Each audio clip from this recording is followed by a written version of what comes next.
On this edition of Independent Sources, Franken food fight. Should consumers be concerned as the battle to have genetically modified food clearly labeled continues? Parade politics, a highly criticized beer promotion, leads to calls for the disbanding of the board of the Puerto Rican Day Parade. And speaking Spanglish, selling happiness and culture proves lucrative for Mexican businessmen.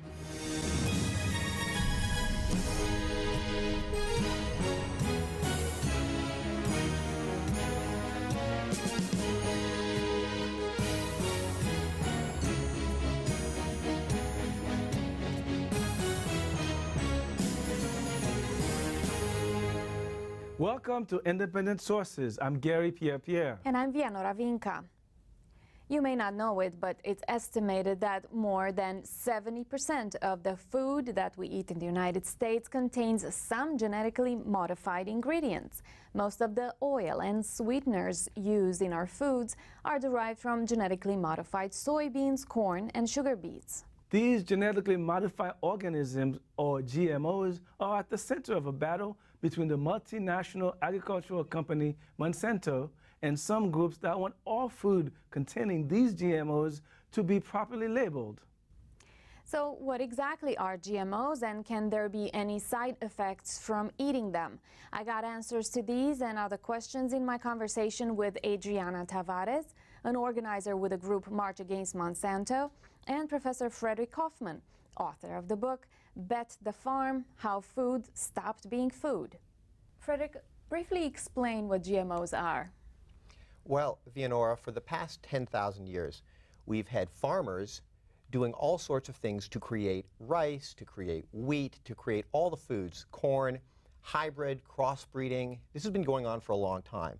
But really, only at the end of the 20th century have scientists been able to isolate DNA from one species and transfer it into another. And this is really what comes under the rubric now of GMO, of a genetically modified organism.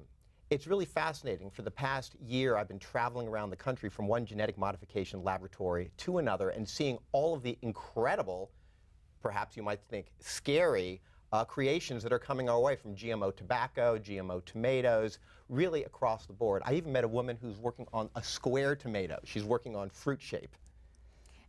How much research has been done on the effects on human health?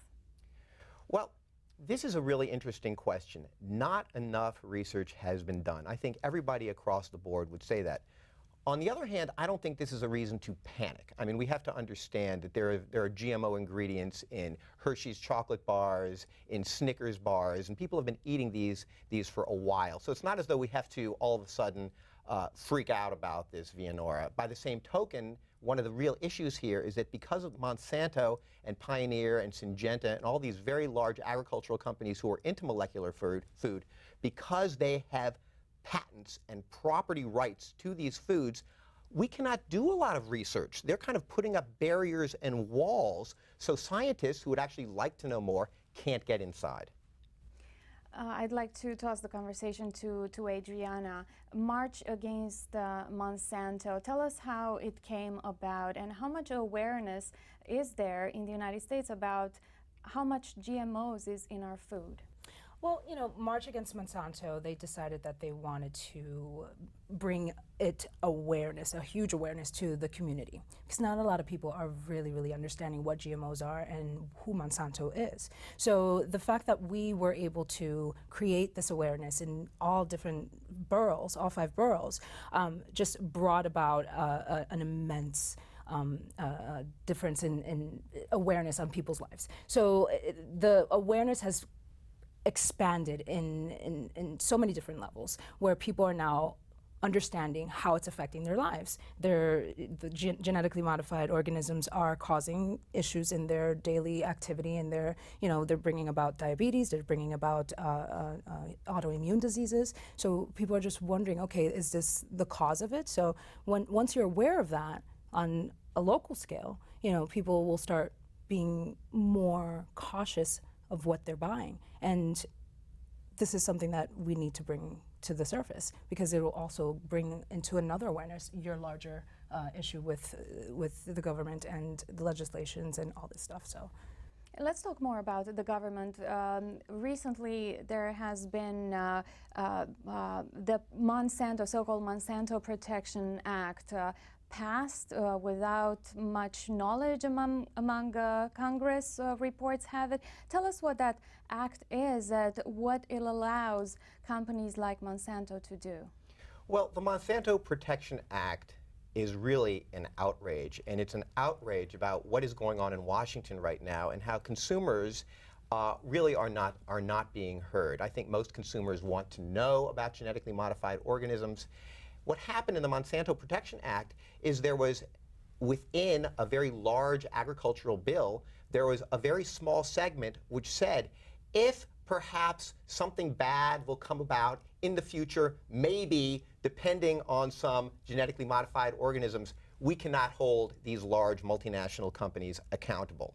This is a big problem. It was kind of like this wide open door saying, you know, guys, go ahead with what you're doing. And it was kind of like what Adriana and I were talking about before the show, which is that it's one thing to have an open door here in America, an affluent society where consumers have a level of understanding and confidence and desire to know what's in their food. Mm-hmm. It's another thing when all of a sudden this open door policy towards genetics is in Africa, is in Asia, is where huge populations and development and growth is about to take place. And so really that's what this is about. Is it also about labeling? Does Monsanto not have to label their foods according to this act? So this is kind of one of the big issues in the way that this political reality has become in our faces, which is that in Europe, it's labeled. In Europe and in most of the world, when there is a genetically modified ingredient, the consumer can see it. Not in this country, not in this country. And so transparency has become the hot point issue. And that's why we're seeing in Washington, bills are there for transparency. Connecticut recently passes a bill for transparency. There is the bill right now in New York State for transparency. Okay, and these bills are certainly going to serve a purpose, and the purpose being to send some sort of reverberation down the ingredient line and change the way large food processors and manufacturers are going to source their food. Mm-hmm. By the same token, I don't think it's actually going to hurt Monsanto and Bayer and Syngenta really at the basis of their profits. Mm-hmm. I think that's a real problem, and I don't think labeling goes far enough. Mm-hmm. What about activism here, Adriana? What else needs to be done to prevent our foods from having GMOs?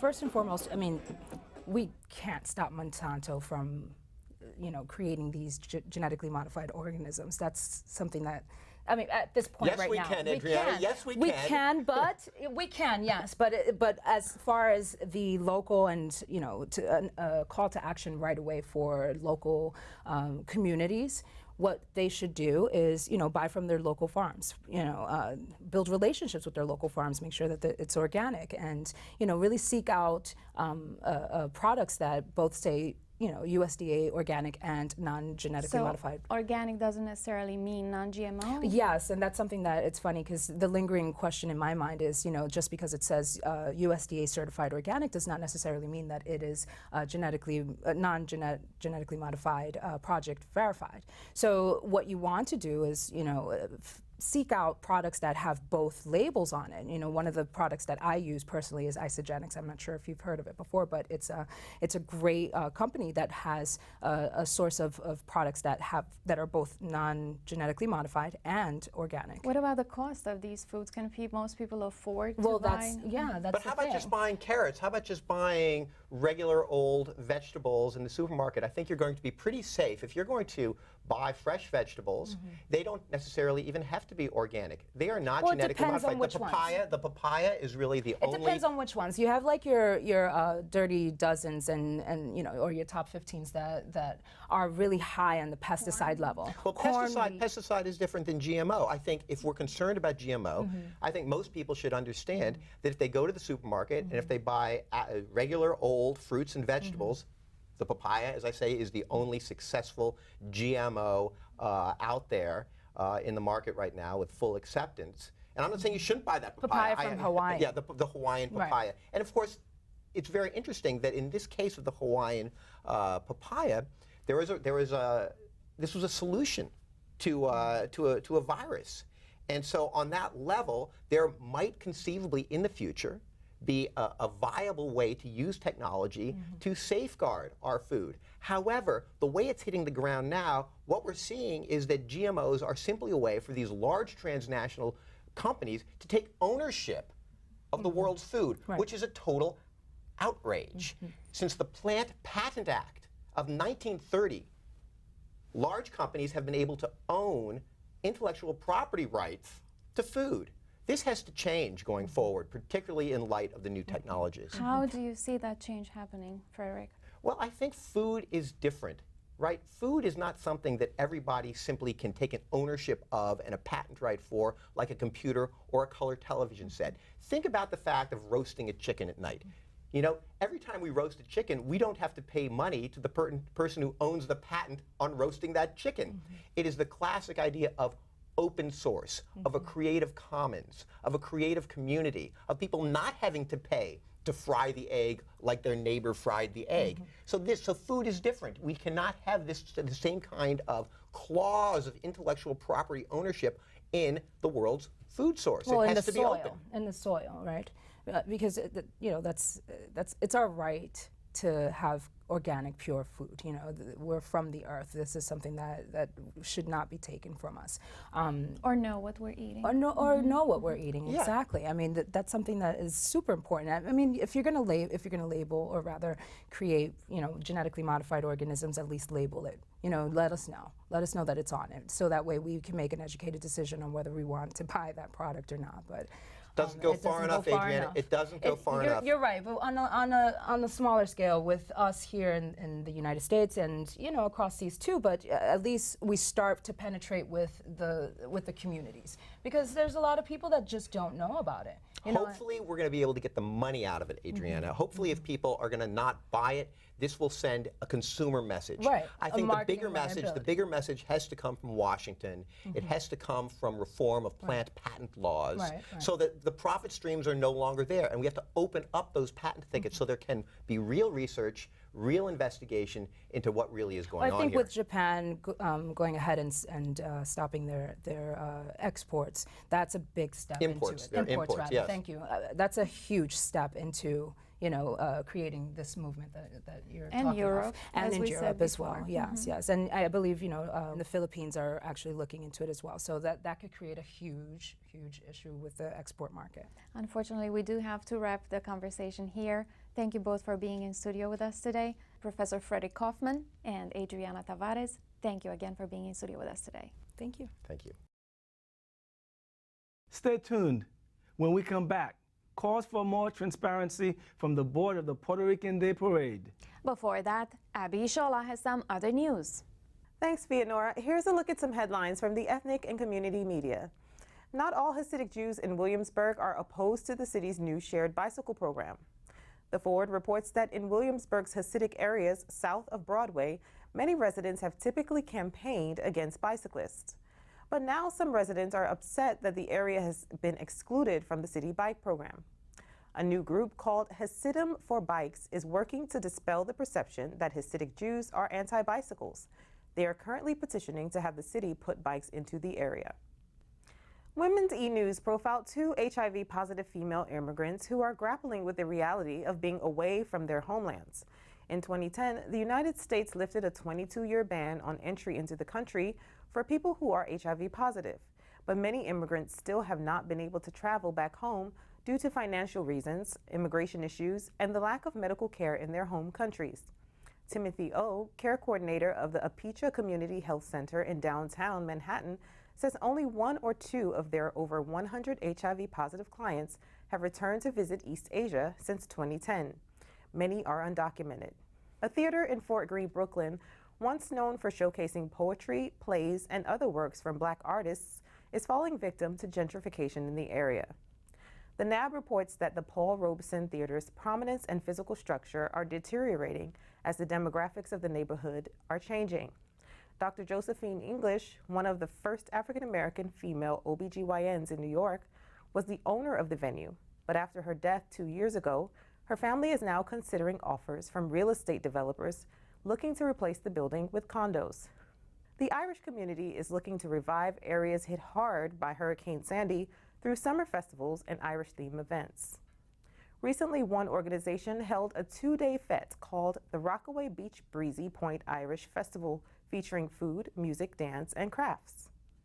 Buses have been scheduled to leave from Irish centers in Yonkers, the Bronx, Queens, Manhattan, and Long Island to bring spectators into the various events during the summer.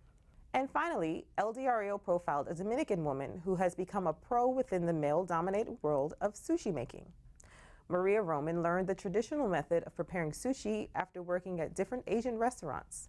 Today, she's a chef at Kuruma Sushi, a respected sushi bar on East 47th Street in Manhattan. The 17-year sushi veteran says to get the proper training, she had to first help out in the kitchen at Kuruma Sushi to prove that she was determined enough. When she began making sushi, many customers opted for a male chef since it's believed that women have warmer hands, which tend to ruin the taste of fish. Those were just a few headlines from the ethnic and community media. Back to Gary and Vianora. Thanks, Abby. A recent Coors beer promotion has caused a major uproar in parts of the city's Puerto Rican community. So much so that some city officials and community groups are calling for the resignation of the board that oversees the Puerto Rican Day Parade. The promotion featured a stylized version of the Puerto Rican flag emblazoned on the front of the silver beer can. Some in the community have called it a disrespectful use of their country's flag. Coors subsequently dropped the ad after some scrutiny and media attention. Now the attention is squarely on the parade board that is being criticized for supporting the campaign. The community group Boricuas for a Positive Image recently staged a protest outside of the Manhattan Beer Distributors factory in the Bronx to draw attention to this issue. First, we'll take a look at this piece on the protest, and then I'll speak with NYU professor Dr. Arlene Davila about the marketing of Puerto Ricans' images in the United States. Our flag! Whose flag? Our flag! Whose flag? Our flag! Whose flag? Our flag! Our flag! This is a small victory in the war. We won the battle, but the war is far from over. Okay, now we have to take the battle to the National Puerto Rican Day Committee. They're the real culprits in this matter. They're the ones who authorized the use of this promotional. They're the ones who we're demanding that the president of the board of the Puerto Rican Day Parade resign and be removed immediately. The board members are out of touch with the Puerto Rican people. This organization is kind of nebulous in terms of how decision making is done. It's not transparent. It's obviously not accountable to the community. And now we have 3 years, since going back to 2010, that we have an issue year after year after year with the board of directors. So clearly, they're on the wrong track. Clearly, they need to be held accountable, and it needs to change. I'm at this point, all I think is a leadership change needs to happen. Dr. Villa, thanks for being with us. Yes, hi. You've written extensively about the shaping of Latino identity by advertisers and public relations firms. What do you think of the Coors Embodicuate campaign? Yeah, that's the corporate sponsorship of organizations and cultural institutions and festivals is not new. I think the issue with this Embodicuate campaign is that it's really bringing attention to a kind of saturation point and bringing attention to issues of transparency and accountability of a lot of the boards that are involved and that are in charge of institutions like the parade, right, which don't really belong to any particular board, right? I mean, the boards are mainly keepers of a tradition, but these are embodiments of a larger community, right, that really represent and belong to a larger community. So I think the outrage here has been in regards to, one single entity marketing, basically, and making a decision and making and trading, right? Trading what it's something that doesn't belong to the board, which is a flag or a symbol of a larger community. So I think the issue here is the issue of the permission to who has the permission to sell rights, right, to a corporation, and whether the board of an institution like the parade, which is a cultural festival that belongs to a community, it even has the entitlement, right, to make those kinds of arrangements with a corporate entity. Now, the question that I have is, you know, whatever people may think of the board members, but they're, after all, they're Puerto Ricans and they're proud of their heritage and their flag. So I'm wondering how they can let this thing slip through their sensibility. Because if you look at the controversy, it's because the word is a play on two words, boricua and also a Spanish word, emborrachar, which means to become drunk. So how did they let this go through, particularly since there was a prior controversy with Coors a couple of years ago? Yeah, no, it goes back to the fact that, you know, you expect that boards and the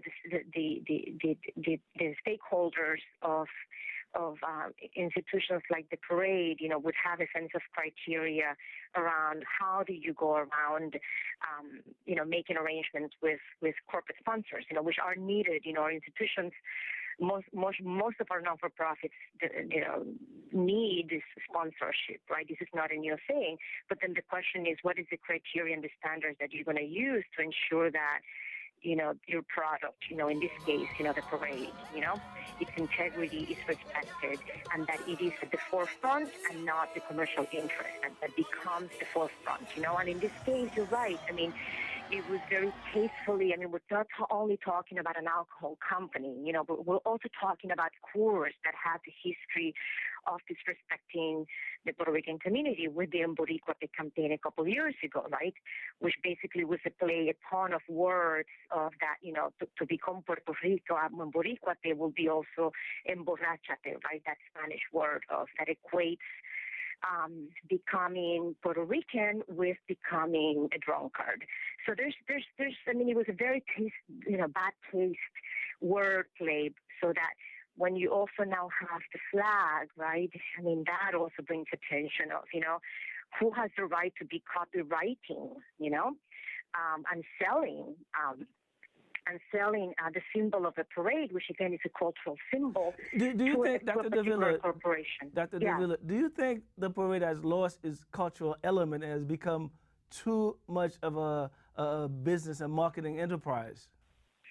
Well, this is not something I mean, there have been, and that's the other thing with the campaign is that there's been fears for years now. I mean, that has been an ongoing concern that a lot of the products, you know, the campaign has become the parade has become so commercialized that it's really the commercial floats that take the center stage, and then you hardly see any educational or cultural or some of the non-for-profit groups or groups from the community. They take a second place to all of this, you know, big sponsor displays of, you know, corporate sponsor products, right? So that has been, and that's the other issue, is that this debate around Coors really brings insult to injury to an issue that has been ongoing for a number of years now, as people sort of fear that, you know, see the incredible commercialization, and then the question comes, you know, who's profiting from this sponsors, and at what cost,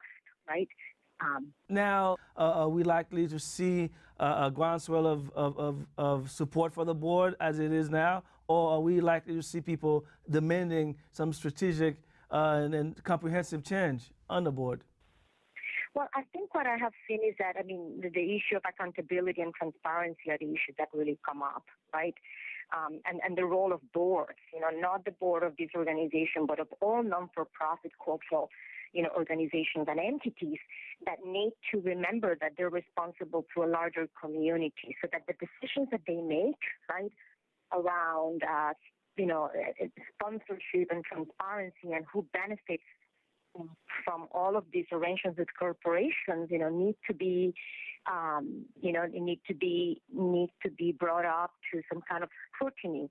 So I think that, you know, I think that the positive, if anything, I hope that this will be the start of the conversation where we could actually bring attention to these issues that have been long-standing, you know.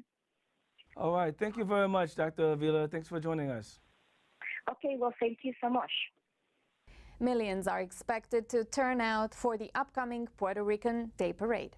When we come back, a Mexican businessman markets clothing and happy living.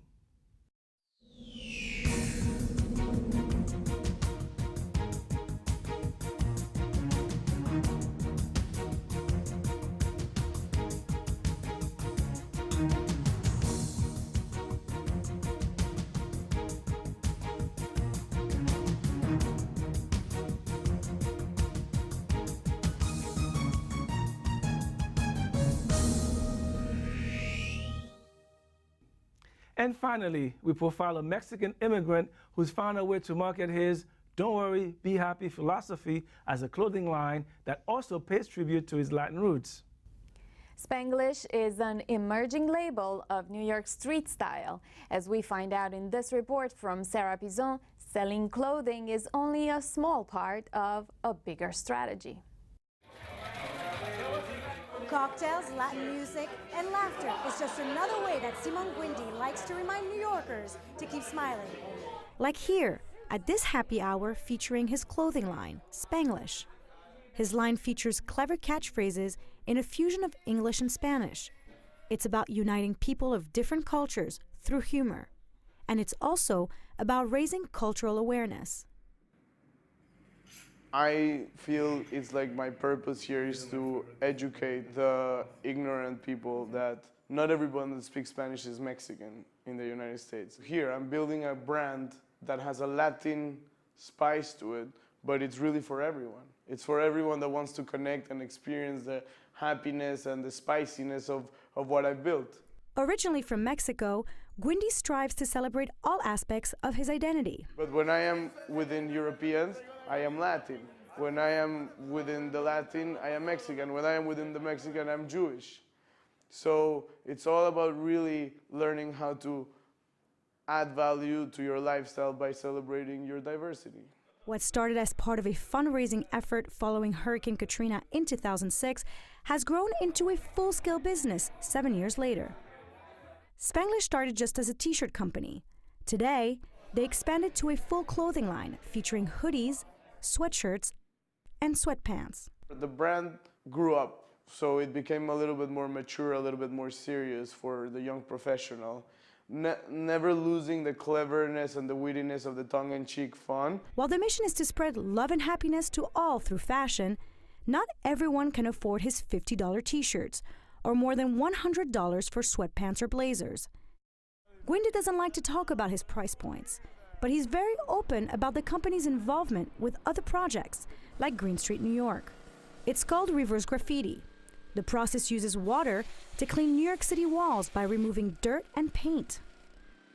Chris Choi is an artist. His artwork features repetitious patterns. He met Simon a few months ago. Chris and I have clicked since the moment that we met because he really understands the simplicity and the wittiness of the concept. I chose the bicycles because this is New York City and it's something to do with the street and being clean, and it's kind of like this new wave that's going on through New York City of like bicycling everywhere. Oh, they're making this.